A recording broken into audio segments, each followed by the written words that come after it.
नमस्कार मेरे प्यारे साथियों, कैसे हैं आप सब और कैसे चल रही है आपकी तैयारी। जल्दी से मैं आप सबका स्वागत कर लूं पढ़ना पढ़ाना के इस YouTube चैनल पर। आज हम जो विषय आपके साथ साझा करने जा रहे हैं, जिस पर चर्चा करने जा रहे हैं, वो विषय है the making of Indian constitution, यानी भारतीय संविधान का निर्माण कैसे हुआ। इस पर एक संपूर्ण विश्लेषण आज के वीडियो में मैं आप सबके साथ चर्चा करूंगा। वीडियो को अंत तक अवश्य देखें, क्योंकि आज उन सारे सवालों के जवाब जो हमारे मन में रहते हैं, उन सारे सवालों के जवाब, संविधान कैसे बना, किसने सबसे पहले संविधान सभा का विचार रखा, कितनी बैठकें हुई, क्या प्रोसीजर अपनाया गया, कैसे संविधान सभा बनी, कितने सदस्य होते थे, ये सारे सवालों के जवाब आज हम लोग यहाँ पर देखेंगे। तो जल्दी से आप सबका मैं एक बार फिर से स्वागत कर दूं पढ़ना पढ़ाना के इस YouTube चैनल पर, और शुरू करते हैं आज का अपना चर्चा, आज का अपना विषय, क्या the making of the Indian constitution, यानी भारतीय संविधान का निर्माण। भारतीय संविधान के निर्माण की अगर हम बात करें तो भारतीय संविधान के लिए हमारी एक संविधान सभा जिसने संविधान बनाया, इस संविधान सभा को होना चाहिए जो हमारे लिए हमारा संविधान बनाए। ऐसा विचार सबसे पहले आया किसके मन में? तो संविधान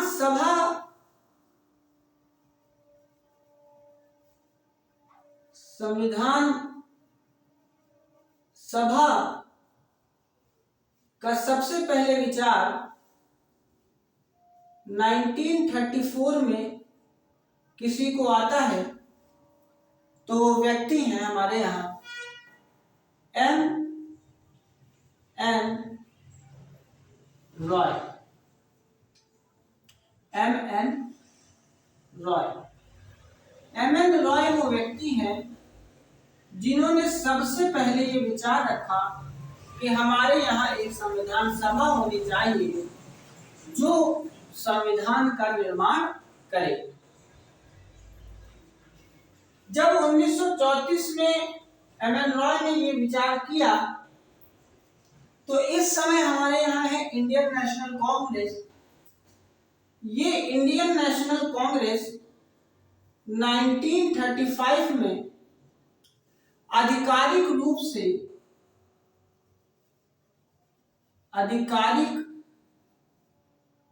रूप से इस संविधान सभा के विचार को सैद्धांतिक रूप दे देती है, स्वीकृत दे देती है कि हाँ, संविधान सभा तो होनी चाहिए। इसी समय भारत के लिए उभरे दो युवा नेता, एक हमारे महान सुभाष चंद्र बोस साहब और दूसरे श्री पंडित जवाहरलाल नेहरू जी। समाजवादी विचारधाराओं से प्रेरित इन दोनों नेताओं का वर्चस्व इस समय बहुत जबरदस्त है। यही वो समय है जब 1937 में पहली बार भारत के गांव में इंडियन नेशनल कांग्रेस, पहली बार गांव में अधिवेशन हुआ है भारतीय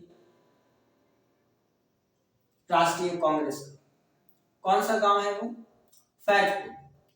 अध्यक्षता की है जवाहरलाल नेहरू ने। इसी के बाद 1937 में ये अध्यक्षता की है पंडित जवाहरलाल नेहरू जी ने, और अगले ही वर्ष जो है 1938 में सुभाष चंद्र बोस अध्यक्षता करेंगे हरिपुरा अधिवेशन। भारतीय राष्ट्रीय योजना समिति का गठन होता है, अध्यक्ष बनाए जाते हैं पंडित जवाहरलाल नेहरू। 1937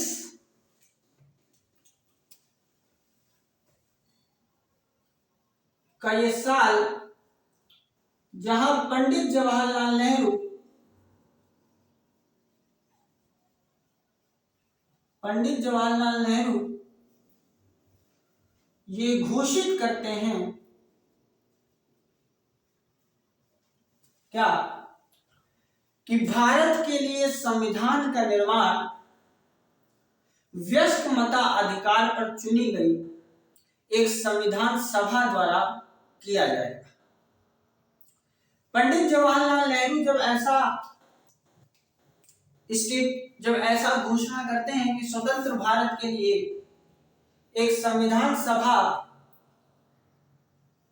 का निर्माण किया जाएगा जो भारतीय संविधान को बनाएगी, जिसका उस संविधान सभा में सदस्यों का जो चुनाव होगा वो व्यस्क मताधिकार पर होगा, ऐसी एक घोषणा 1937 में पंडित जवाहरलाल नेहरू कर देते हैं। इसी समय आप देखो 1939 में जर्मनी पोलैंड पर अटैक कर रहा है, यानी द्वितीय विश्व युद्ध का शुभारंभ हो रहा है। ब्रिटेन मित्र राष्ट्रों का देश है और वो सेकेंड वर्ल्ड वॉर में व्यस्त होता है। भारत उसकी कॉलोनी है। वो नहीं चाहता कि भारत में कोई अशांति हो जिससे वो अपनी सेनाओं या उसको अपना एक एक्स्ट्रा जो मशीनरी है उसको जो एडमिनिस्ट्रेटिव मशीनरी है उसको इंडिया में ज्यादा एक्टिव किया जाए। भारत के लोगों का समर्थन चाहता है ब्रिटेन। 1940 में ब्रिटेन के प्रधानमंत्री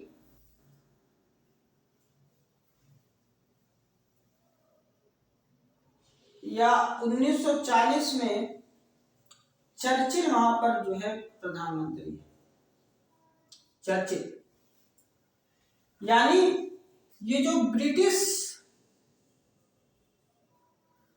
सरकार है ये कांग्रेस के इस प्रस्ताव को यानी संविधान सभा के प्रस्ताव को मंजूरी देती है। कैसे? क्योंकि उस समय ब्रिटेन के जो भारत में वायसराय हैं, अगर आप देखो तो लिन लिथगो हैं। कौन है? लिन लिथगो। भारत में जो वायसराय हैं, भारत में जो वायसराय हैं इस समय वो कौन है? लिन लिथगो। लिन लिथगो यहाँ पर वायसराय हैं और ये घोषणा करते हैं या इनका एक प्रस्ताव आता है, आप ऐसे कह लो। इस प्रस्ताव में भारतीय संविधान सभा की जो है निर्माण की बात कही जाती है और ये प्रस्ताव जाना जाता है अगस्त प्रस्ताव के नाम से। अगस्त प्रस्ताव के नाम से 1940 में ये प्रस्ताव आता है। इसमें यानी कि जो ब्रिटेन की सरकार है वो संविधान सभा के निर्माण की जो बात है उसको जो है ऑफिशियली स्वीकृत करती है इस अगस्त प्रस्ताव के माध्यम से। जो लिथगो यहाँ पर घोषणा करते हैं 1940 में, जो अगस्त प्रस्ताव के नाम से जाना गया। इस अगस्त प्रस्ताव में संविधान सभा के निर्माण की बात जो है कह दी।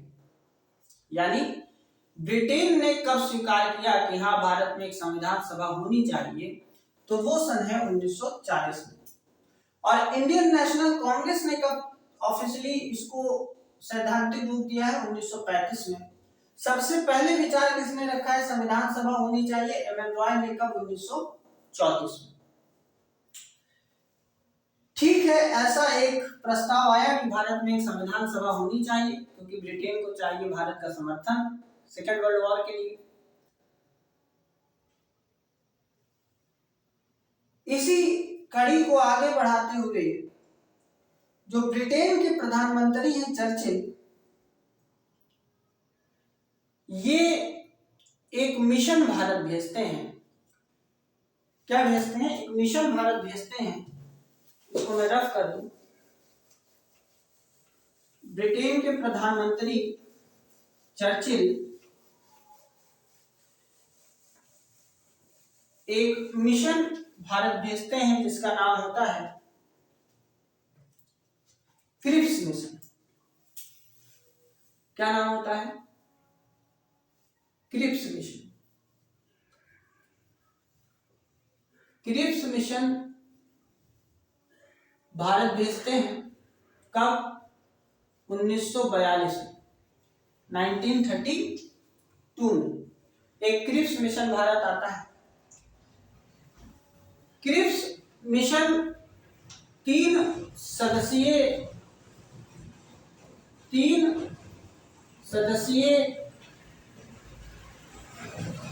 मिशन है। 3 लोग इस मिशन में आते हैं। एक है सर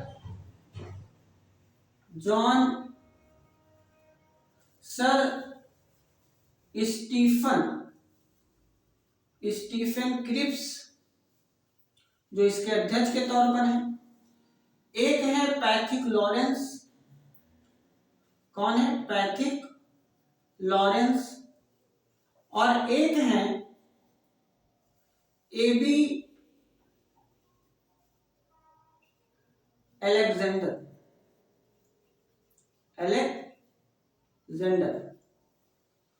ये 3 सदस्य कौन कौन? Sir Stephen Cripps, Pethick Lawrence और एबी अलेक्जेंडर। स्टीफन क्रिप्स इस मिशन के अध्यक्ष हैं। ये मिशन भारत भेजा जाता है 1942 में, और इसका उद्देश्य होता है कि आप भारत जाइए और स्वतंत्र भारत या स्वतंत्र संविधान सभा, इसका जो उद्देश्य है वो क्या है? स्वतंत्र संविधान सभा के निर्माण के प्रस्ताव के साथ इसे भारत भेजा जाता है। कैसे हो सकता है संविधान सभा का वहां पर निर्माण? कैसे कॉन्स्टिट्यूशनल रिफॉर्म्स बढ़िया हो सकते हैं? ये संविधान सभा का गठन किस तरह हो सकता है? इस पर ये अपनी जो है सिफारिशें ब्रिटिश गवर्नमेंट को दे। इस उद्देश्य के साथ क्रिप्स मिशन भारत भेजा जाता है। क्रिप्स मिशन अपने प्रस्ताव ब्रिटिश सरकार को देता है और उस प्रस्ताव का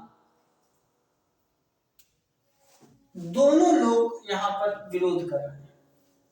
कांग्रेस ने भी इस क्रिप्स मिशन के प्रस्तावों का विरोध किया, और दूसरा जो मुस्लिम लीग है वो भी इनके प्रस्तावों का विरोध करेगी। कांग्रेस विरोध इसलिए करेगी क्योंकि क्रिप्स मिशन के प्रस्तावों में कहा गया कि राज्य जो है वो संघ से अलग हो सकते हैं, अपना संविधान बना सकते हैं। ऐसे ढेर सारे प्रावधान थे जो इंडियन नेशनल कांग्रेस को जो है नागवार गुजरे, उन्होंने इसका विरोध किया।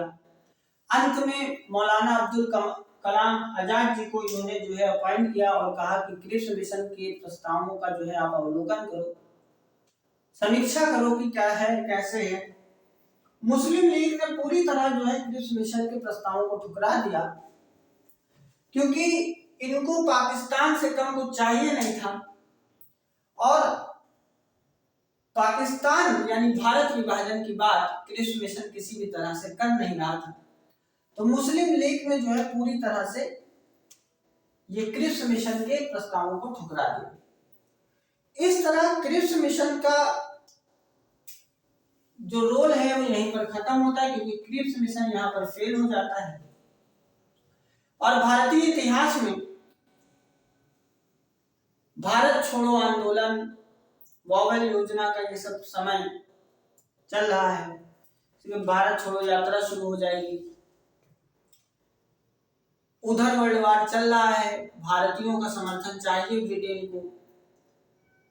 अंततः इन्हीं सब परिस्थितियों से गुजरते हुए 1946 को कब भैया? 1946।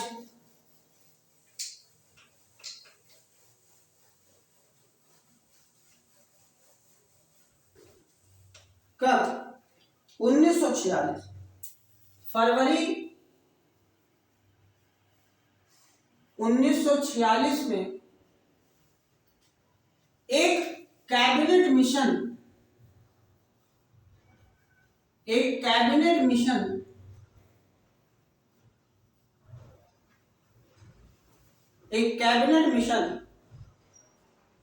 का गठन होगा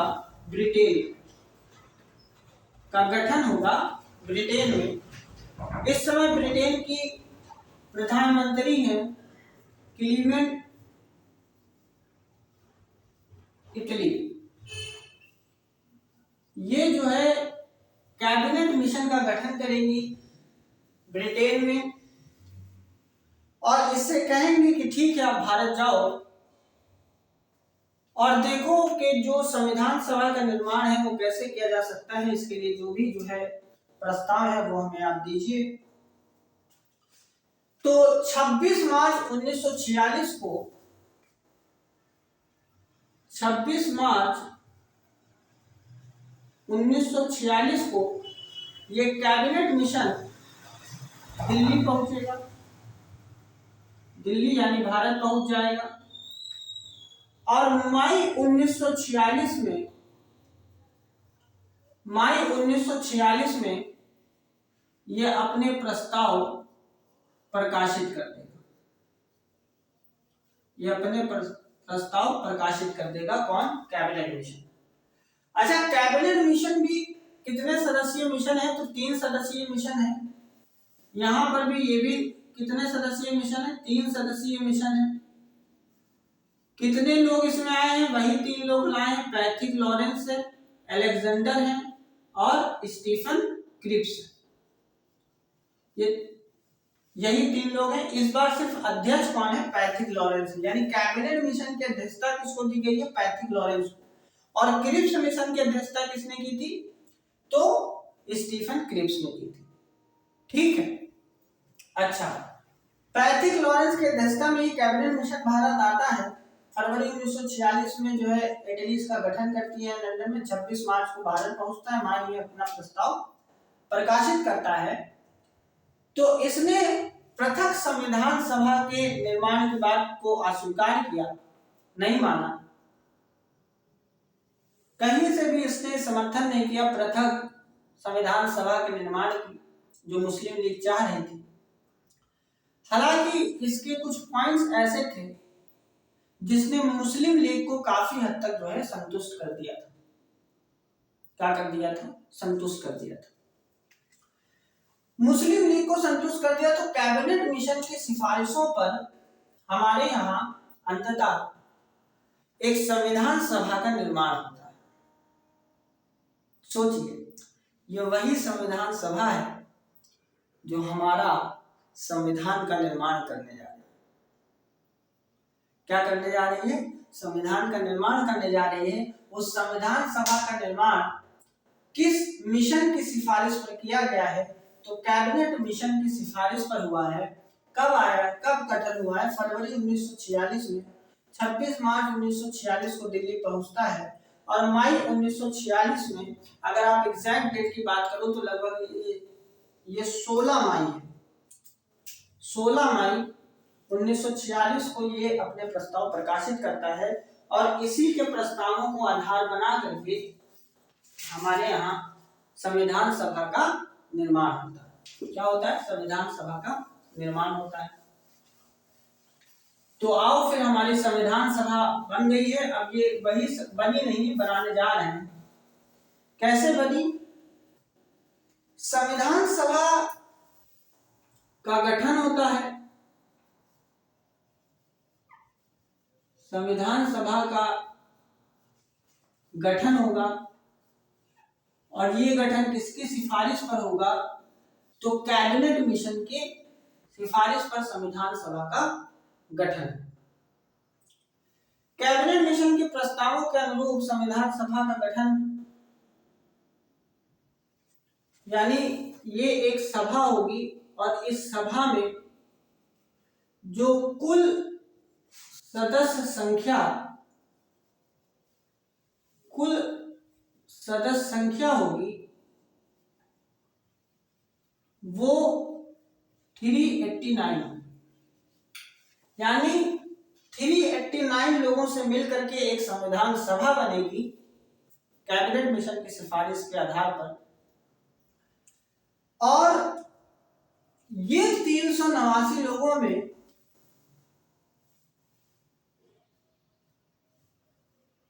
93 यानी 93 जो सीटें होंगी वो देशी रियासतों को आवंटित की गई। किसको आवंटित की गई? देशी रियासतों को आवंटित की गई। बची 296 सीटें ये ब्रिटिश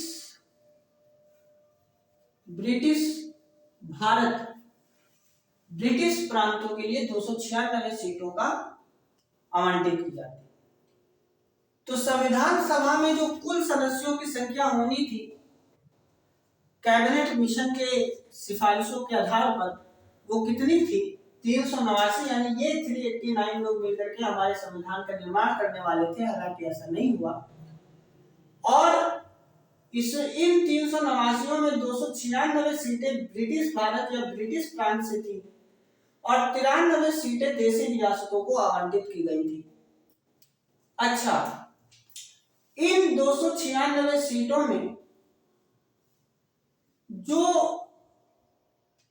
292 सीटें थी, इन सदस्यों का जो चुनाव होना था वो 11 उन राज्यों से होना था ब्रिटिश प्रांतों से जहां पर गवर्नर का शासन हुआ करता था, और 4 सीटों का आवंटन हुआ था, वहां से उनका चुनाव होना था जहां पर मुख्य आयुक्तों का उस समय पर शासन हुआ करता था ब्रिटिश प्रांत, यानी वो क्षेत्र जहां पर ब्रिटेन का कब्जा था।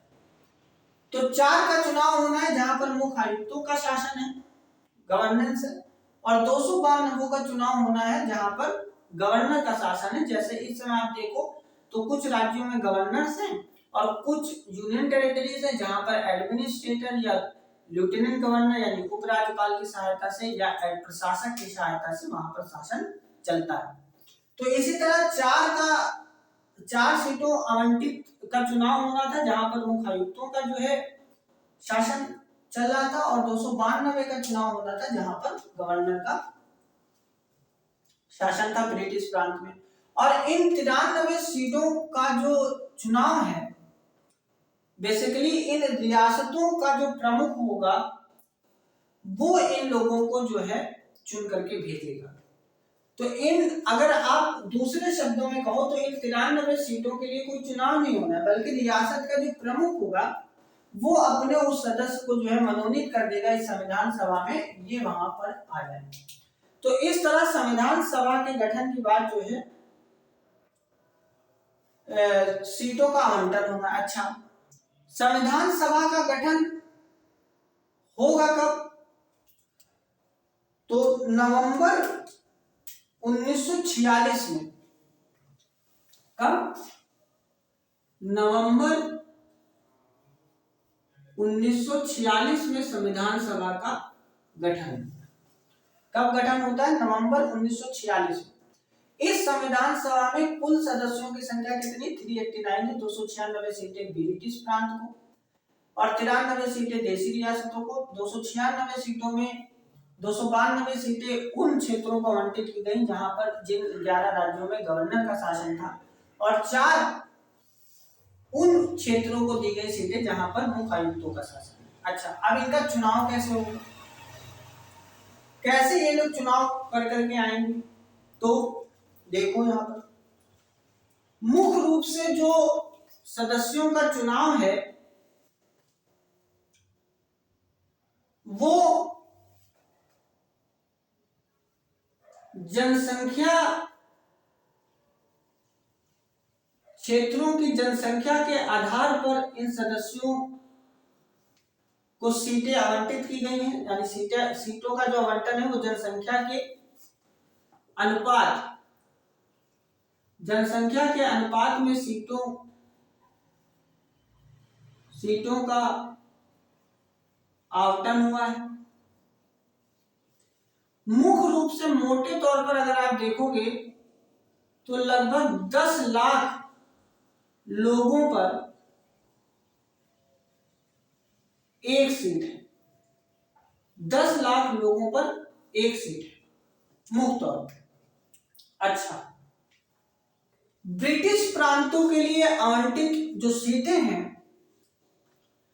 इनमें जो सदस्यों का चुनाव होना है वो proportional representation by single transferable vote, यानी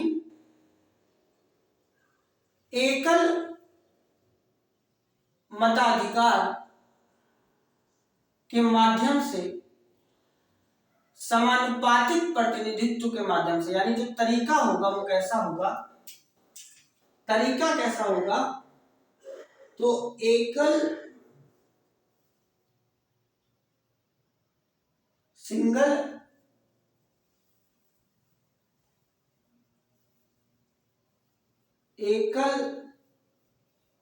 मताधिकार के माध्यम से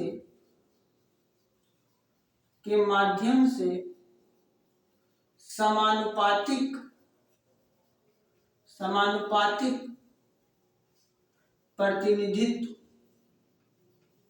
प्रतिनिधित्व के माध्यम से होगा। इस सिस्टम से होगा, अर्थात जैसे इस समय हमारे यहाँ राष्ट्रपति का चुनाव होता है, जैसे इस समय हमारे यहाँ विधानसभाओं में विधान परिषद के लिए चुनाव होते हैं, राज्यसभा के सदस्यों के लिए चुनाव होते हैं, ठीक उसी तरह इस समय इन सदस्यों का चुनाव होना है एकल मताधिकार के माध्यम से समानुपातिक प्रतिनिधित्व, यानी proportional representation by the mean of single transferable vote. इस सिस्टम से चुनाव होना है। ब्रिटिश प्रांत के लिए जो चुनाव है वो मुख्यतः 3 समुदायों, अब ब्रिटिश प्रांत में 3 ही तरह के लोग तो रह रहे हैं, या तो वो मुस्लिम है, या तो वो सिख है, या तो उनको अन्य कहा गया। और अन्य उन लोगों को कहा गया जो मुस्लिम या सिख नहीं थे। तो इन सदस्यों का जो चुनाव है जो वो इन्हीं 3 समुदायों के अनुपात में होना है, इन्हीं 3 समुदायों के बीच जनसंख्या के अनुपात में होना है, इन्हीं 3 समुदायों के बीच जनसंख्या के अनुपात में होता है। ये 3 समुदाय कौन से हैं? मुस्लिम, सिख और अन्य। यानी इन सदस्यों का ब्रिटिश प्रांत के लिए आवंटित सीटों में सदस्यों का जो चुनाव होना है वो मुख्यतः 3 समुदायों के बीच उनकी जनसंख्या के अनुपात में होना है। 3 समुदाय मुस्लिम, सिख और अन्य में वो सभी जो मुस्लिम सिख नहीं थे। इस तरह अगर आप देखो तो कैसे चुनाव, जो विधान सभाएं होती थी, जो विधान सभाएं हैं, उसमें जो उस समुदाय का सदस्य है वो उस प्रतिनिधि के लिए, अपने समुदाय के प्रतिनिधि के लिए वोट डालेगा। यानी आप देखो तो जो प्रांतीय विधान सभाएं थी उसमें जो सदस्य थे वो अपने समुदाय के प्रतिनिधि के लिए वोट डालेंगे। इस तरह आप कह सकते हो कि जो संविधान सभा में चुने गए सदस्य थे वो व्यस्क मताधिकार पर नहीं चुने गए थे, बल्कि proportional representation by the mean of single transferable vote के माध्यम से चुने गए। क्लियर है बात? उसके बाद संविधान सभा का इतना क्रिस्प प्रस्ताव होने के बाद संविधान सभा के लिए जो है चुनाव होता है, और चुनाव जुलाई-अगस्त 1946 में जो है इसका होता है। जुलाई-अगस्त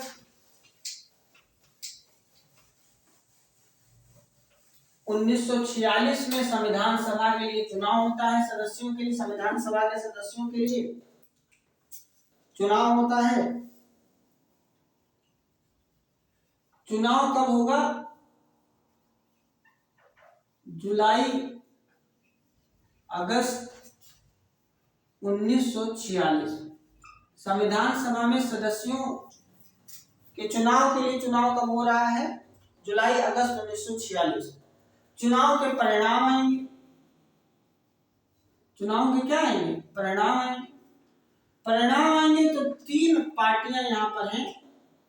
एक तो भारतीय राष्ट्रीय कांग्रेस है। कौन है? भारतीय राष्ट्रीय कांग्रेस है, इसको कुछ सीटें मिलेंगी। दूसरी मुस्लिम लीग है, इसको कुछ सीटें मिलेंगी। और जो छोटे समूह या छोटे सदस्यों या स्वतंत्र समूह हैं, इनको भी कुछ सीटें मिलेंगी। इस तरह इंडियन नेशनल कांग्रेस को कुल 208 यानी 208 सीटें मिलती हैं। चुनाव जब संपन्न होते हैं, चुनाव का परिणाम आता है, तो भारतीय राष्ट्रीय कांग्रेस को 208 सीटें मिलती हैं। वहीं मुस्लिम लीग को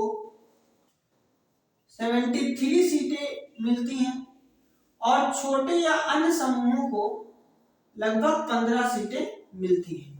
ये चुनाव उन सीटों के लिए हो रहा है जो ब्रिटिश प्रांत के अंतर्गत आ रहे हैं। यानी ये जो चुनाव संपन्न होगा, ये चुनाव हो रहा है 296 सीटों के लिए। कितनी सीटों के लिए? 296 सीटों के लिए। क्यों? क्योंकि जो 93 सीटें आवंटित की गई थी देशी रियासतों में, उन रियासतों में उन सदस्यों का चुनाव कैसे होना है? उन सदस्यों का चुनाव उन रियासतों के प्रमुखों द्वारा अपने सदस्यों को चुन करके भेजना था। तो उन 93 सीटों के लिए चुनाव नहीं होगा। चुनाव किसके लिए होगा? 296 सीटों के लिए होगा जो ब्रिटिश प्रांत को आवंटित की गई थी। इस चुनाव का जब परिणाम आएगा तो भारतीय राष्ट्रीय कांग्रेस को 208 सीट मिली है, मुस्लिम लीग को 73 सीट मिली है, छोटे या अन्य स्वतंत्र समूहों को 15 सीटों मिली। यहां तक बात क्लियर है। हालांकि देशी रियासतों का जो सदस्य हैं, जो सीटें हैं, वो कभी नहीं भर पाई। क्यों नहीं भर पाई? क्योंकि उन्होंने अपने आप को संविधान सभा से खुद को अलग रखने का निर्णय लिया था। दूसरी बात,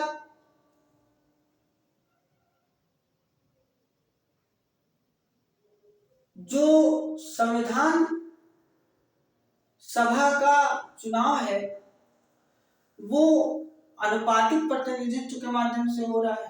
हालांकि इसमें प्रत्येक जनता जो मत का अधिकार है वो सीमित लोगों को मिलता है, किंतु ऐसा कोई वर्ग उस समय भारत में नहीं था जिसने इसमें पार्टिसिपेशन नहीं किया।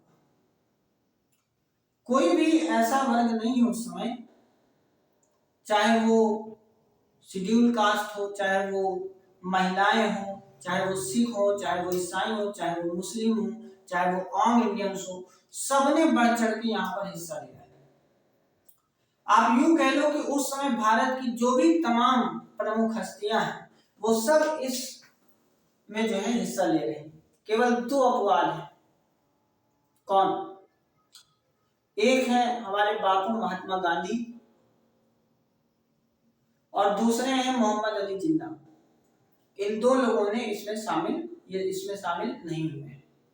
तो इन 2 लोगों को छोड़ दिया जाए तो लगभग सभी लोगों ने इसमें जो है शामिल हुए हैं। चाहे वो कोई किसी भी वर्ग की आप बात कर लो, महिलाओं की, मुस्लिम्स की, ईसाइयों की, भारत की तमाम बड़ी हस्तियों ने इस समय यहाँ पर पार्टिसिपेशन किया है।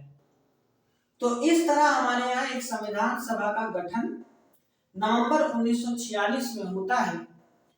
कैसे? उनमें सदस्यों की संख्या कितनी थी? 389। ब्रिटिश प्रांतों को आवंटित की गई संख्या कितनी है? 296। और देशी रियासतों को आवंटित की गई संख्या कितनी है? 93। देशी रियासतों के सदस्यों का चुनाव देशी रियासतों का राजा करेगा। ब्रिटिश प्रांतों के लिए जो चुनाव है वो क्षेत्र की जनसंख्या के अनुपात में किया जाना है, यानी लगभग प्रत्येक 10 लाख लोगों पर एक सीट का आवंटन किया गया है। सदस्यों का चुनाव प्रांतीय विधान सभा के जो समुदाय के जो सदस्य होंगे वो जो है अपने प्रतिनिधि को वोट डालेंगे। जो प्रतिनिधियों का आवंटन है वो कैसे हुआ है, तो वो 3 समुदायों के बीच हुआ है जो उनकी जनसंख्या के अनुपात में किया गया है। ये 3 समुदाय कौन कौन से हैं? मुस्लिम, सिख और अन्य में वो सारे लोग जो मुस्लिम और सिख नहीं है। यहां तक बात क्लियर है। इस तरह हमारे यहाँ संविधान सभा का गठन होता है। अच्छा, इतने सदस्य होने थे 389, लेकिन हुए नहीं थे। बताएंगे क्यों नहीं हुए थे, आगे चलते। संविधान सभा का गठन होता है और गठन के बाद सब लोग आते हैं चुन करके, और इस संविधान सभा की पहली बैठक होती है। संविधान सभा की पहली बैठक होती है 9 दिसंबर 1946। 9 दिसंबर 1946 को संविधान सभा की पहली बैठक होती है, और इस पहली बैठक में मुस्लिम लीग जो है वो बहिष्कार करती है। क्या करती है? बहिष्कार करती है, और पृथक पाकिस्तान की मांग पर बल देती है। अच्छा, एक चीज और आप यहां पर ध्यान दो। संविधान सभा में का आप कह सकते हो कि ये कैसा निकाय है, तो आप कह सकते हो कि ये आंशिक रूप से चुना हुआ निकाय है और आंशिक रूप से मनोनीत निकाय है, क्योंकि देशी रियासतों के सदस्यों का चुनाव कैसे हो रहा है? रियासतों के प्रमुख कर रहे हैं। और ब्रिटिश प्रांतों के सदस्यों का चुनाव कैसे हो रहा है? अनुपातिक प्रतिनिधित्व एकल संक्रमणीय मत के द्वारा हो रहा है। तो इस तरह आप कह सकते हैं कि जो संविधान सभा है वो आंशिक रूप से चुनी हुई निकाय है और आंशिक रूप से जो है मनोनीत निकाय है। इस सेंटेंस पर भी बहुत ध्यान दीजिएगा, मेंस में बड़ा काम आएगा। दूसरा, संविधान सभा के जो वापस आते हैं 9 दिसंबर 1946 को बैठक होती है। मुस्लिम लीग बैठक का बहिष्कार करता है और एक पृथक पाकिस्तान की मांग पर बल देता है। खैर, ये सब चलता है, और इसी दिन जो है हमारे यहाँ जो हमारी संविधान सभा है, तो मुस्लिम लीग ने बहिष्कार कर दिया है। मुस्लिम लीग जो है संविधान सभा की बैठक को छोड़ के चले गए। ठीक है, क्लियर है बात? अब हमारे यहाँ एक अस्थायी अध्यक्ष चुन लिया गया है। इसी दिन संविधान सभा अपना एक अस्थायी अध्यक्ष चुन लेती है। फ्रांस की तरह हमारे सबसे सीनियर जो व्यक्ति हैं सच्चिदानंद सिन्हा साहब, इनको अस्थायी अध्यक्ष के रूप में चुनाव कर लेती है संविधान सभा अपनी पहली बैठक में एक अस्थायी अध्यक्ष के रूप में चुना है। किसको? सच्चिदानंद सिन्हा जी को अस्थायी अध्यक्ष के रूप में चुना है। मुस्लिम लीग ने बहिष्कार किया है और पृथक पाकिस्तान की मांग की। एक दिन बाद संविधान सभा की दूसरी बैठक होती है, यानी 11 दिसंबर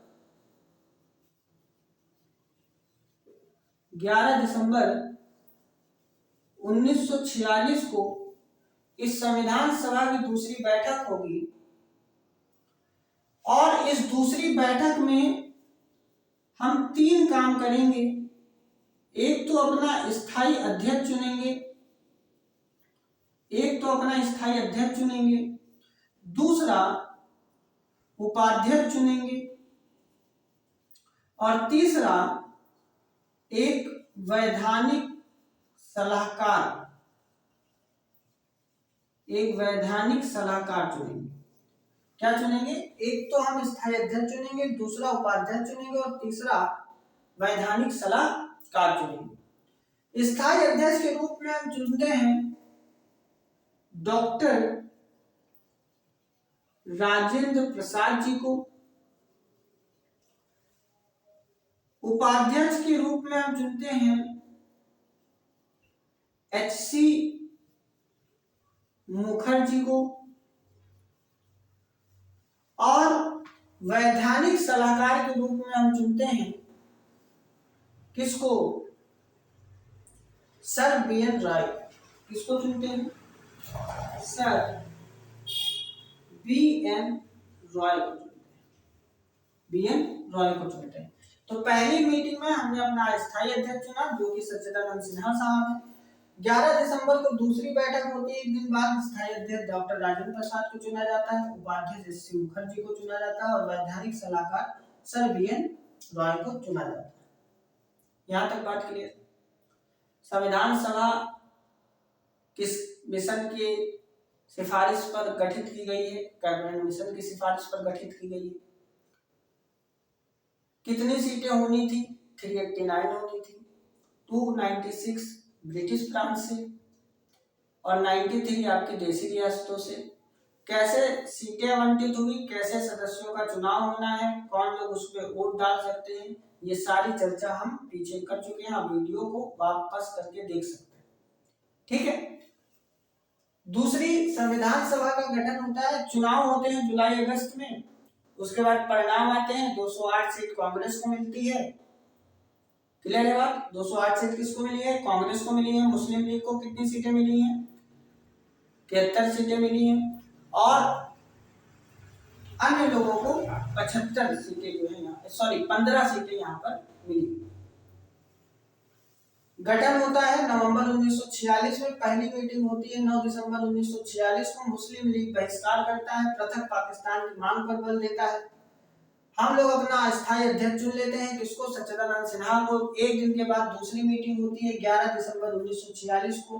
अपना स्थायी अध्यक्ष चुन लिए डॉक्टर राजेंद्र प्रसाद को, उपाध्यक्ष चुन लिए HC मुखर्जी को और वैधानिक सलाहकार चुन लिए हैं सर BN रॉय को। अगली मीटिंग होगी, अगली बैठक होगी और अगली बैठक होगी एक दिन के बाद। बहुत महत्वपूर्ण बैठक। देखो, अगली बैठक होती है 13 दिसंबर 1946 को और इस दिन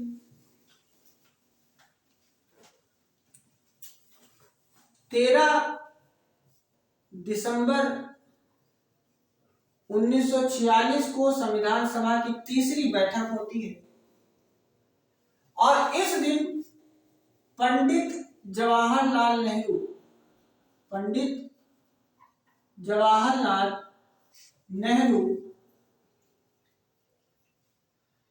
सभा में भाषण देते हैं। सभा में क्या करते हैं? भाषण देते हैं। नेहरू जी बताते हैं कि हम कैसे भारत का निर्माण चाहते हैं, हमारा भारत कैसा हो, कैसे भारत की हम परिकल्पना, कैसे भारत का हम सपना देखना चाहते हैं, यानी हमारा संविधान किस तरह का हो। कि वो एक पूरा विचार, वो अपनी पूरी भावनाएं उस सभा में व्यक्त करते हैं। नेहरू जी कहते हैं कि ये संविधान सभा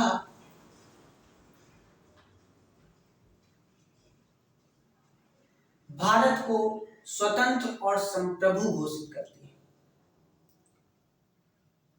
और अपना प्रशासन चलाने के लिए एक संविधान निर्माण करने की घोषणा करती है। संविधान कैसा बनेगा? तो कहते हैं कि कोई भी लोग, कोई भी राज्य क्षेत्र जो ब्रिटिश प्रांत के अंतर्गत आता है या भारतीय राज्य क्षेत्र में आता है या कोई बाहरी राज्य क्षेत्र है या कोई भी अन्य ऐसा क्षेत्र जो भारत के इस संघ में शामिल होना चाहता है, वो भारत के संघ का हिस्सा होगा। भारत का संविधान बनेगा, भारत का कानून बनेगा, और अगर कोई अनुच्छेद ऐसा चाहता है कि अवशिष्ट शक्तियां उसको दे दी जाए तो जो संविधान का नियम कहेगा उस हिसाब से उसमें संशोधन भी किया जा सकता है। हम ऐसे भारत का निर्माण करना चाहते हैं जहां पर लोगों के लिए सामाजिक, आर्थिक, राजनीतिक न्याय और सुरक्षा होगी, लोगों के पास स्वतंत्रता होगी, अभिव्यक्ति की स्वतंत्रता होगी, अवसर की स्वतंत्रता होगी, विचार की स्वतंत्रता होगी, भ्रमण की स्वतंत्रता होगी, विधि के समझ समता होगी। हम ऐसे भारत का निर्माण करेंगे, एक ऐसे अखंड भारत का निर्माण करेंगे जिसका भू क्षेत्र, वायु या समुद्र को एक सब राष्ट्र के न्याय और विधि के अनुसार उसको जो है हम सुरक्षा देंगे। हम विश्व पटल पर इस प्राचीन भूमि की इतिहास, इसकी स्थान को सुनिश्चित करेंगे। हम ऐसे भारत का निर्माण करेंगे जो अखंड भारत हो, जो विश्व शांति और लोक कल्याण के लिए निहित, जो बढ़ावा देने वाला, लोक कल्याण को बढ़ावा देने वाला जो भी योगदान होगा उसको जो है सुनिश्चित करें। ऐसा एक जो है भाषण नेहरू जी देते हैं, और यही भाषण हमारे यहाँ कहलाता है क्या? उद्देश्य प्रस्ताव। क्या कहलाता है? उद्देश्य प्रस्ताव। तो संविधान सभा में उद्देश्य प्रस्ताव कब जो है रखा गया है? तो 13 दिसंबर 1946 को किसने रखा है? पंडित जवाहरलाल नेहरू जी ने रखा है। उद्देश्य प्रस्ताव का सीधा सा अर्थ ये है कि हम कैसा संविधान बनाना चाह रहे हैं। इस उद्देश्य प्रस्ताव में ही भारत के संविधान का दर्शन हो जाएगा, भारत का दर्शन हो जाएगा, और यही वो उद्देश्य प्रस्ताव है जिसका संशोधित हिस्सा बाद में भारत की प्रस्तावना बना है। क्लियर है बात? इस उद्देश्य प्रस्ताव को सर्वसम्मति से 22 जनवरी 1947 को 22 जनवरी 1947 को यहीं पर लिख दे रहे हैं, 22 जनवरी 1947 को इस उद्देश्य प्रस्ताव को सर्वसम्मति से जो है स्वीकृत मिल जाएगी, स्वीकृत कर लिया जाएगा। और अब इसी समय आप देखो तो हमारे यहाँ भारतीय स्वतंत्रता अधिनियम आ गया है। यही तो चल है, जनवरी 1947 और फरवरी में घोषणा हो गई कि 30 जून को जो है हम भारत को स्वतंत्र कर देंगे, यानी ब्रिटिश राजशाही अपनी सत्ता का अंत कर देगी। पिछले वीडियो में मैंने डिटेल डिस्कशन किया है, आप जाकर के देखिए ऐतिहासिक पृष्ठभूमि, डिटेल डिस्कशन आपको मिलेगा। जितने भी उसके पार्ट हैं उसको सीक्वेंस वाइज देखिए, ठीक है। तो अब इसी समय भारतीय स्वतंत्रता अधिनियम आ जाएगा, और ये अधिनियम क्या करेगा? ये अधिनियम इस संविधान सभा में कुछ संशोधन कर देगा। मुख्यतया स्वतंत्रता अधिनियम, भारतीय स्वतंत्रता अधिनियम 1947 इस संविधान सभा में 3 मुख्य संशोधन करता है। अच्छा, इसी समय आप देखो तो 3 जून 1947 को, 22 जनवरी को ये प्रस्ताव पारित हुआ है, और 3 जून 1947 को ही जो है माउंटबेटन योजना आ गई है, यानी विभाजन की जो है बात वहां पर रखती है। भारत, जब भारत के विभाजन की बात रख दी जाएगी तो जो मुस्लिम लीग के सदस्य इस संविधान सभा का हिस्सा होंगे वो हट जाएंगे, और मुस्लिम लीग के वो सदस्य जो भारतीय राज्य क्षेत्र में आ रहे होंगे वो इस सभा में शामिल हो जाएंगे। तो इस तरह धीरे धीरे जो देशी रियासतों के लोग जो इस सभा से अपने आप को दूर रखे थे वो भी इस सभा में शामिल होने लग जाएंगे, और मुस्लिम लीग के वो लोग जो अन्य देशी रियासत जो भारत के राज्य क्षेत्र में आ रहे थे वो भी इस संविधान सभा का हिस्सा बनना शुरू हो जाए। अप्रैल 1947 तक 6 राज्यों के जो प्रतिनिधि हैं वो लगभग इसमें शामिल हो गए हैं। 3 जून को माउंटबेटन योजना विभाजनकारी योजना आ जाती है। और उसके बाद जो है इसमें 3 परिवर्तन होते हैं संविधान सभा में। उन 3 परिवर्तनों को देख लें कि जो स्वतंत्रता भारतीय स्वतंत्रता अधिनियम 1947 से वो संविधान सभा में क्या परिवर्तन करता है। भारतीय स्वतंत्रता अधिनियम 1947 द्वारा परिवर्तन किसमें? संविधान सभा में क्या परिवर्तन करता है? तो सबसे पहले ये संविधान सभा को एक संप्रभु निकाय घोषित करता है। यानी संविधान सभा अब एक ऐसा निकाय है जो अपनी स्वेच्छा से अपना संविधान बना सकता है किसी बाहरी हस्तक्षेप के। वो ब्रिटिश पार्लियामेंट में पारित कोई भी कानून जो भारत के संबंध में बनाया गया है उसको समाप्त कर सकता है या उसको बदल सकता है। इवन वो किसी भी देश के संविधान का अवलोकन भी कर सकता है, चाहे तो कोई भी संविधान अपने लिए अपना सकता है। ठीक है, यहां तक कि उसको भारतीय स्वतंत्रता अधिनियम 1947 को भी समाप्त करने की शक्ति दी है।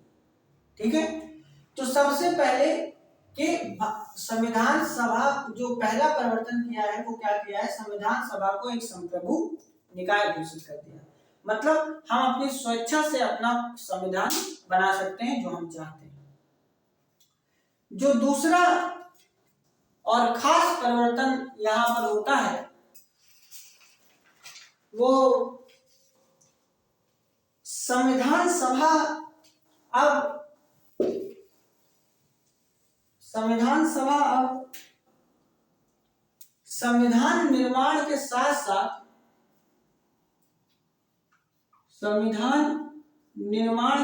साथ जो आम कानून है इन आम कानूनों को भी लागू करेगा, क्योंकि ब्रिटिश सत्ता का अंत हो जाएगा। तो आम कानूनों को लागू करने का भी काम किसको मिला? संविधान सभा को मिला। यानी जो संविधान सभा है वो अब इस समय 2 कार्य कर रही है। एक तो हमारे लिए संविधान बना रही है और दूसरा आम कानूनों को लागू कर रही है। इसका मतलब है कि संविधान सभा एक तो विधायिका का काम कर रही है, यानी अंतरिम सरकार का काम कर रही है। दूसरा वो एज अ संविधान सभा काम कर रही है, यानी संविधान का निर्माण करने का काम कर रही है। जब भी संविधान सभा की बैठक संविधान सभा के रूप में होती थी तो इसकी अध्यक्षता करेंगे डॉक्टर राजेंद्र प्रसाद। यहाँ पर तो कोई दिक्कत नहीं, यहाँ पर अध्यक्षता कौन करेगा? डॉक्टर राजेंद्र प्रसाद इसकी अध्यक्षता करेंगे। लेकिन अगर ये संविधान सभा विधायिका की तरह कार्य कर रही है, किसकी तरह? विधायिका की तरह, तो यहाँ पर अध्यक्षता करेंगे जीवी मावलंकर। बहुत ध्यान से याद रखिएगा, जीवी मावलंकर। यहाँ पर अध्यक्षता कौन करेगा? जीवी मावलंकर। और जब भी संविधान निर्माण यानी संविधान सभा की तरह कार्य करेगी तो यहाँ पर अध्यक्षता कौन करेगा? डॉक्टर राजेंद्र प्रसाद। 2 संशोधन समझ में आ गए भारतीय स्वतंत्रता अधिनियम द्वारा जो किए गए। तीसरा, सीटें भी तो कम हो गई, नहीं कम हो गई? हो गई। मुस्लिम लीग के वो सदस्य जो भारतीय क्षेत्र में आएंगे वो शामिल हो जाएंगे, देशी रियासतों के ज्यादातर लोग इसमें शामिल हो जाएंगे, और मुस्लिम लीग के वो सदस्य जो अब पाकिस्तान का हिस्सा बनने वाले हैं वो यहाँ से हट जाएंगे। तो इस तरह जो पहले सीटों की संख्या थी कितनी? 389, ये अब घटकर कितनी बचेगी? 299। कितनी बचेगी? 299 बचेगी। इस 299 सीटों में जो 296 सीटें होनी थी, यानी 296 सीटें आप देखो 389 में 296 सीटें कहां से? ब्रिटिश प्रांत से होनी थी, और 93 सीटें देशी रियासतों से होनी थी। कहां से? 389 सीटों से। लेकिन जब ये घटकर 299 बचेगी तो ये 296 सीटें घटकर आ जाएंगी कहां पर, 229 सीटों पर। कहां पर आ जाएंगी, 229 सीटों पर। यानी ब्रिटिश प्रांतों के लिए जो सीटों की संख्या बचेगी वो कितनी बचेगी, 229 बचेगी। जबकि जो देशी रियासतों के लिए सीटों की संख्या बचेगी अब वो 70 बचेगी। ये घटकर कितनी बच जाएगी, 70। तो देशी रियासतों के लिए सीटों का आंकलन कितना होगा, 70। तो जब सीटों की संख्या 299 हो गई भारतीय स्वतंत्रता अधिनियम के पारित हो जाने के बाद, तब ब्रिटिश प्रांतों के लिए सीटों की संख्या 229 और देशी रियासतों के लिए सीटों की संख्या 70। यानी कुल संविधान सभा में सदस्य कितने हैं, 299। कितने, 299। यहां तक कोई दिक्कत नहीं है, कोई दिक्कत नहीं है। अच्छा, इन सारे कामों के अलावा संविधान सभा ने कुछ और भी अन्य काम किए। क्या क्या अन्य काम किए उसको भी यहाँ पर देख लें, बहुत जरूरी काम है। देखो, इस काम के अलावा जो संविधान सभा ने अन्य काम किए हैं वो देख लेते हैं जल्दी से। देखो, सबसे पहला काम जो अन्य काम हो गए, जो एक बहुत महत्वपूर्ण काम भारतीय संविधान सभा ने किया अपने लिए, वो है मई 1949 का टाइम। मई 1949 में जब राष्ट्रमंडल देशों में भारत की सदस्यता का सत्यापन किया है। भारत की सदस्यता का क्या किया गया है, सत्यापन किया गया है मई 1949 में। इसके अलावा 22 जुलाई 1947, 22 जुलाई 1947, यानी ये वो समय है जब हम अपना स्वतंत्र भारत अपना पहला इंडिपेंडेंस डे बनाएगा। कब, 15 अगस्त को, क्योंकि 14-15 अगस्त की मध्य रात्रि में हम लोग क्या होने वाले हैं, आजाद होने वाले हैं। तो 22 जुलाई 1947 को हम अपना राष्ट्रीय ध्वज अपनाएंगे। क्या अपनाएंगे, राष्ट्रीय ध्वज अपनाएंगे। अपनाया है। संविधान सभा ने 22 जुलाई 1947 को राष्ट्रीय ध्वज अपनाया है। इसके अलावा 24 जनवरी 1950 को भारतीय संविधान सभा ने अपना राष्ट्रगान और राष्ट्रगीत अपनाया है। क्या अपनाया है, राष्ट्रगान और राष्ट्रगीत अपनाया है। इसी 24 जनवरी 1950 को संविधान सभा ने राजेंद्र प्रसाद जी को, डॉक्टर राजेंद्र प्रसाद जी को अपना पहला राष्ट्रपति के रूप में राजेंद्र प्रसाद जी का क्या किया है, चुनाव किया है। कब, 24 जनवरी 1950 को। संविधान बनने में कितना समय लग गया है, तो संविधान बनने में जो कुल समय लगा है, वो 2 साल 11 माह और 18 दिन का समय लगा है। कितने का समय लगा है, 2 साल 11 माह और 18 दिन का समय लगा है। किसमें, अपने संविधान के निर्माण में। कितने देशों के संविधान का अवलोकन किया है, तो 60 देशों के संविधान का अवलोकन किया है। 60 देशों के संविधान का अवलोकन किया है। कितनी कुल बैठकें हुई हैं, तो लगभग आप देखो तो 11 कुल बैठकें हुई। कितनी, 11 कुल बैठकें हुई हैं इस पूरे संविधान बनने की प्रक्रिया में, जब से संविधान सभा बनी है और जब तक हमने अपना संविधान बना नहीं लिया है। यहां तक कितना खर्च आया है, तो 64 लाख रुपए का जो है यहाँ पर खर्च आया है। कुल खर्च कितना आया है? 64 लाख रुपए का खर्च आया है। संविधान सभा की अंतिम बैठक किस दिन हुई है, ये भी सवाल बन सकता है। तो संविधान सभा की अंतिम बैठक यही वो तारीख है 24 जनवरी 1950, जिस दिन हम अपना पहला राष्ट्रपति चुनेंगे और अपना राष्ट्रगान और अपना राष्ट्रगीत चुनेंगे। क्लियर है बात? यहाँ तक कोई दिक्कत नहीं है। तो इस तरह हमारे संविधान सभा का जो है गठन होता है और यहां तक वो बात चलती है। अब संविधान बनाने में हम लोग कई सारी समितियां बनाएंगे। क्या बनाएंगे? समितियां बनाएंगे। कई सारी समितियां बनी, जैसे 8 मुख्तया जो है बड़ी समितियां बनी और उससे अलावा जो है अन्य छोटी छोटी कई सारी समितियां थी। जो 8 बड़ी समितियां थी उनकी चर्चा हम यहाँ पर जो है आपसे कर लेंगे। जो 8 बड़ी समितियां हैं उनकी चर्चा हम यहाँ पर आपसे आज कर ले रहे हैं कि वो 8 बड़ी समितियां कौन सी हैं और कौन उसके अध्यक्ष हैं, इसको भी आज यहीं पर देख ले रहे हैं।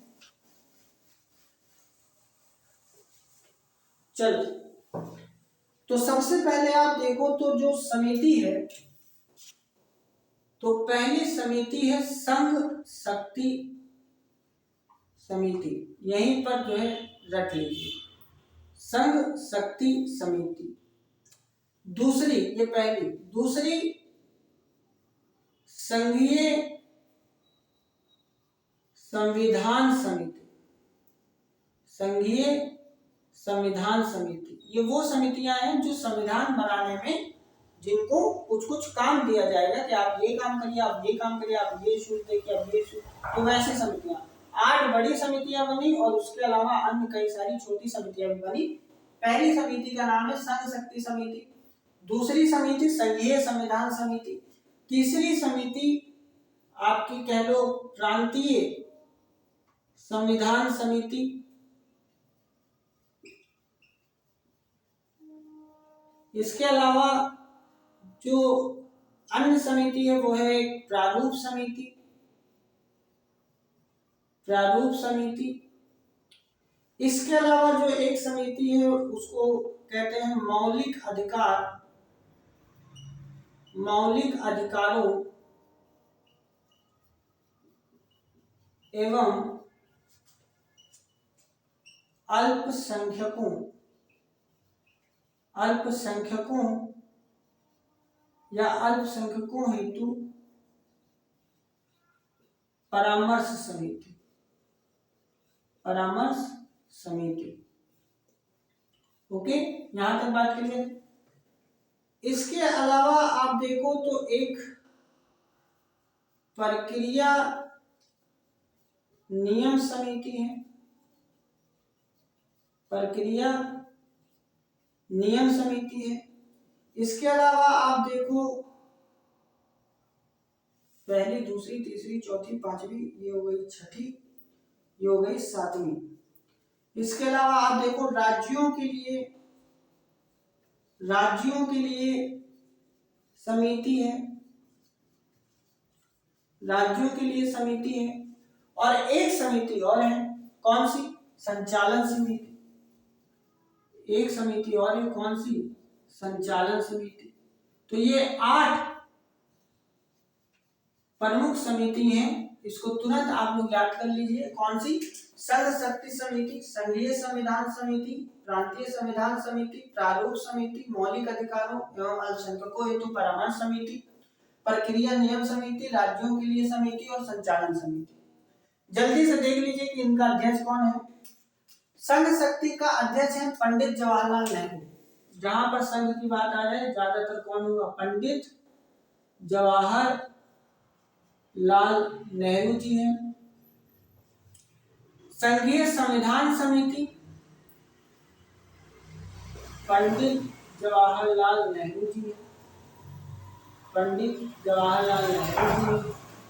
प्रांतीय संविधान समिति सरदार पटेल जी हैं, सरदार पटेल जी हैं। प्रारूप समिति डॉक्टर B.R. अम्बेडकर जी हैं। अध्यक्ष कौन है? Doctor B.R. अम्बेडकर जी हैं।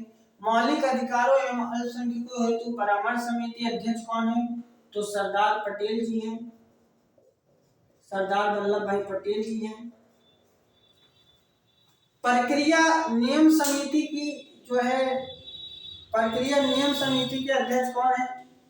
तो प्रक्रिया नियम समिति के अध्यक्ष हैं डॉक्टर राजेंद्र प्रसाद, डॉक्टर राजेंद्र प्रसाद।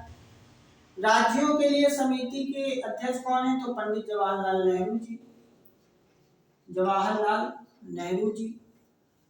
ये वही राज्यों के लिए समिति, मतलब कि जो लोग राज्यों से समझौता करने वाली ये समिति है, ठीक है। संचालन समिति के अध्यक्ष कौन है? तो डॉक्टर राजेंद्र प्रसाद। कौन है? डॉक्टर राजेंद्र प्रसाद। तो ये कुछ प्रमुख समितियां हैं जिनके बारे में आपको जानना चाहिए। इसमें जो सबसे महत्वपूर्ण समिति है वो प्रारूप समिति है, यानी कॉन्स्टिट्यूशन का जो बिल्कुल टच देना है, जो कॉन्स्टिट्यूशन का आखिरी टच देना, वो इसी प्रारूप, इसी ड्राफ्टिंग कमेटी का काम है। 7 सदस्यीय ये कमेटी है, बहुत महत्वपूर्ण कमेटी है।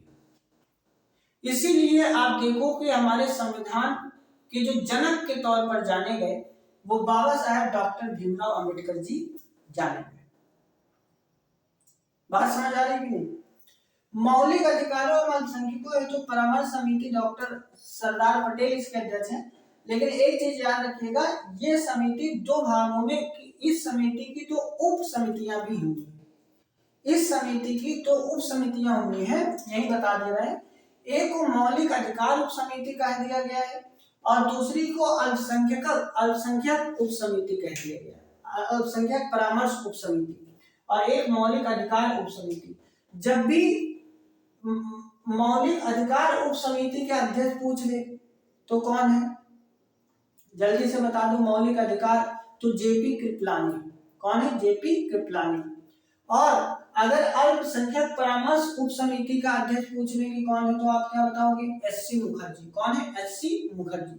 तो इस तरह ये कुछ 8 प्रमुख समिति हैं जो आपको जाननी चाहिए, जिनको संविधान संचालन का काम जो है दिया गया। ये लोग अपना अपना कार्य करेंगे। अन्य कार्य क्या किया है ये भी हम लोग आपसे डिस्कस कर चुके हैं। जल्दी से देख लेते हैं कि संविधान लागू कैसे हुआ है। संविधान लागू कैसे हुआ है इसको भी जल्दी से हम लोग देख लें, और इसी के साथ आज का वीडियो हम लोग अंत करेंगे। तो संविधान लागू कैसे होगा, देखो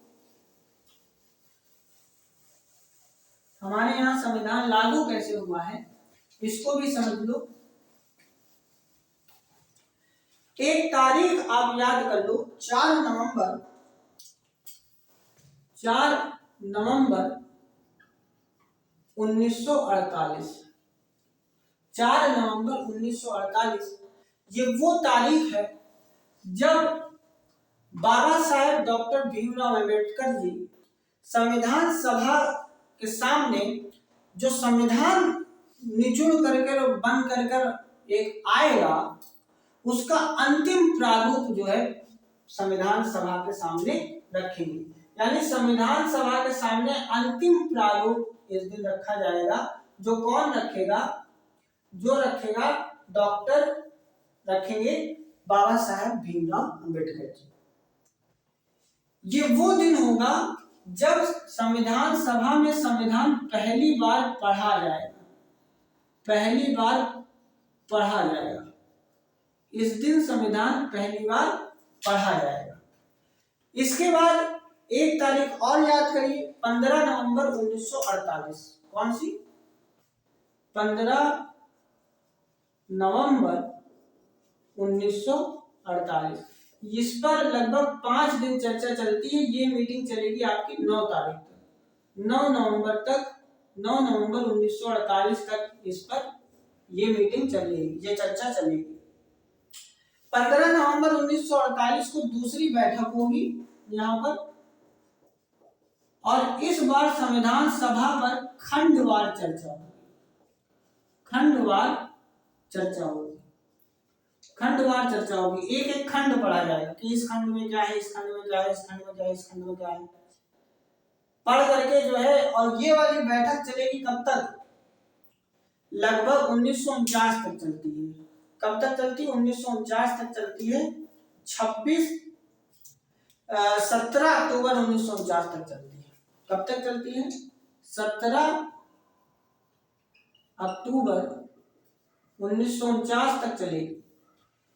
इस चर्चा के दौरान लगभग 7,653 संशोधन आते हैं कि संविधान में ये कमी, इसको ऐड कर दीजिए, ये कमी, ये ऐसे संशोधन कितने आएंगे? 7,653 संशोधन आते हैं, पर सब पर चर्चा नहीं हो पाती।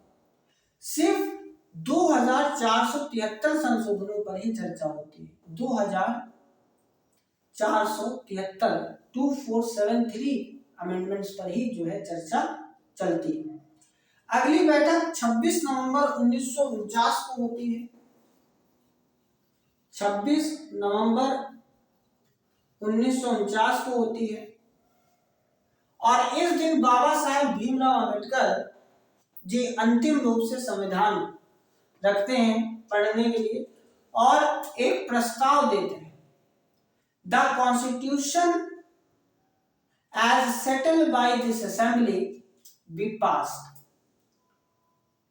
The Constitution as settled by this assembly is passed. Be passed. यानी वो संविधान जो इस असेंबली ने रखा है संविधान सभा के सामने, पास किया जाता है। पास करवाने के लिए एक प्रस्ताव रख देते हैं, पढ़ देते हैं, और पूरी संविधान सभा सर्वसम्मति से उस प्रस्ताव को क्या कर लेती है? पारित कर देती है। तुरंत उस संविधान को पारित कर लिया जाता है। इस दिन कितने लोग वहां पर उपस्थित थे? जो अध्यक्ष हैं वो साइन करेंगे, जो सदस्य हैं वो साइन करेंगे। कितने लोग वहां पर जो है उपस्थित हैं? तो 299 लोग तो नहीं थे, 284। इस दिन 284 लोग वहां पर उपस्थित हैं जिन्होंने संविधान पर इस बिल पर अपने संविधान पर साइन किए सदस्यों ने। 299 में 284 लोग, 284 लोग वहां पर प्रेजेंट हैं जिन्होंने साइन किए। यही वो तारीख है जिसका उल्लेख हमारी प्रस्तावना में उस दिन के रूप में किया गया है जिस दिन हमने अपने संविधान को अपनाया है, लागू किया है, अंगीकृत किया है। कुछ अनुच्छेद ऐसे थे संविधान के जो इसी दिन लागू हो गए, अपने आप स्वतः ही लागू हो गए, जैसे 5 है, 6 है, 7 है, 8 है, 9 है, 391, 392, 366, 367, ऐसे कुछ अनुच्छेद हैं जो इस दिन ही लागू हो गया था। बाकी का संविधान जो है 26 जनवरी 1950 को लागू किया गया। 26 जनवरी 1950 में संविधान को लागू करने की एक खास ऐतिहासिक पृष्ठभूमि ये थी कि 1930 में 26 जनवरी को ही ये प्रस्ताव पारित हुआ था कि हम लोग अपना स्वराज प्राप्त करेंगे रावी नदी के तट पर, पंडित। तो इसलिए हमने संविधान को 26 जनवरी 1950 को लागू किया, इस ऐतिहासिक कारण के कारण। ठीक है, इसके साथ ही जब संविधान हमारे यहाँ बना है तो कितने अनुच्छेद उसमें थे? तो उस समय जो संविधान में अनुच्छेद है, जो संविधान है इस समय, इसमें 395 धाराएं यानी अनुच्छेद हैं, 22 भाग हैं यानी 22 चैप्टर हैं, और 8 अनुसूचियां हैं। यानी 26 नवंबर 1949 को अपनाए गए संविधान में कुल 395 अनुच्छेद, 22 भाग में विभक्त था, 8 अनुसूचियां थी। वर्तमान में अगर आप देखोगे, अगर हम 104 संशोधनों को ऐड कर दें तो लगभग 448 अनुच्छेद हैं और 25 भागों में विभक्त और 12 अनुसूचियां हैं वर्तमान में। ठीक है, तो बाकी का संविधान 26 जनवरी 1950 को लागू हुआ। 26 नवंबर 1949 को उस डेट के रूप में इसको संदर्भित किया गया है जिस दिन हमने अपने संविधान को लागू किया, अपनाया या अंगीकृत किया है। ठीक है, प्रस्तावना में इसी डेट का उल्लेख जो है इस रूप में किया गया है। ठीक है, तो हमने बता दिया कि कौन कौन से अनुच्छेद 5, 6, 7, 8, 9, इसके अलावा 60, 324, 366, 366 और 367, इसके अलावा 379, 380, इसके अलावा 388, इसके अलावा 391, 392, 393 ऐसे अनुच्छेद थे जो इसी दिन स्वतः ही लागू हो गए। बाकी का संविधान 26 जनवरी 1950 को लागू हुआ। तो इस तरह हमारे संविधान का निर्माण होता है और हम लोग संप्रभु, स्वतंत्र और अपने संविधान वाला देश बन करके निकलते हैं। किसी का भी दबाव अब हमारे ऊपर नहीं है, खत्म हो गई बेड़ियां। स्वतंत्र भारत नई हवाओं को महसूस करिए, आजाद हो गए। तब तक के लिए खुश रहिए, शुभकामनाएं। जय हिंद, जय भारत, पढ़े भारत, बढ़े भारत।